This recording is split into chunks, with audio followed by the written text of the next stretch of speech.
ٹھیک ہے، ایک یہ میری نصیحت بھی ہے ان کے لیے، صفائیاں پیش نہ کریں۔ صفائیاں پیش کریں گے نہیں جی میں تو یہ تھا، میں تو وہ تھا، میرا یہ مقصد تھا، میرا وہ مقصد تھا، تو اس سے پھر جو ہے شک اور شبہات زیادہ بڑھیں گے۔ ٹھیک ہے، تو السلام علیکم دوستو، آج جی مرزا محمد علی وضاحتیں جو دے رہے ہیں، ان وضاحتوں کا اب کوئی فائدہ نہیں ہے۔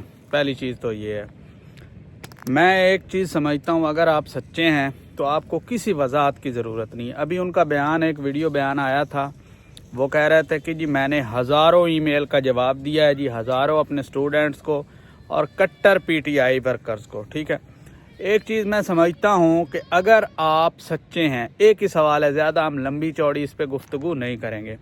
میرا ایک سوال ہے، آپ یک دم جو ہے دین کی تبلیغ کرتے کرتے آپ ایک سیاسی گفتگو کی طرف چلے گئے، آپ سیاسی چیزوں کی طرف چلے گئے، تو ظاہری بات ہے عوام کا ریئیکشن تو آنا تھا۔ تو جب ریئیکشن آنا تھا تو آپ جو ہے اس کو فیس کرتے، تو جب ریئیکشن آپ سے فیس نہیں ہوا تو آپ پھر جو ہے تنازعات پہ آ گئے، ذاتی زندگی پہ آ گئے۔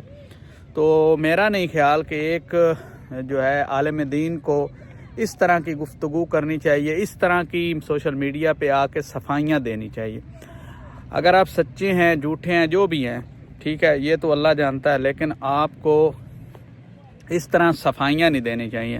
جب آپ صفائیاں دیں گے تو پھر عوام کو زیادہ شک پڑے گا۔ ٹھیک ہے، ایک یہ میری نصیحت بھی ہے ان کے لیے، صفائیاں پیش نہ کریں۔ صفائیاں پیش کریں گے نہیں جی میں تو یہ تھا، میں تو وہ تھا، میرا یہ مقصد تھا، میرا وہ مقصد تھا، تو اس سے پھر جو ہے شک اور شبہات زیادہ بڑھیں گے۔ ٹھیک ہے، تو کوئی ذاتی رنجش نہیں ہے انجینئر صاحب سے ہماری، لیکن میں انجینئر صاحب سے یہ کہنا چاہتا ہوں کہ عوام وہ پرانے لوگ نہیں رہ گئے اب جو 15-20 سال پہلے والے تھے۔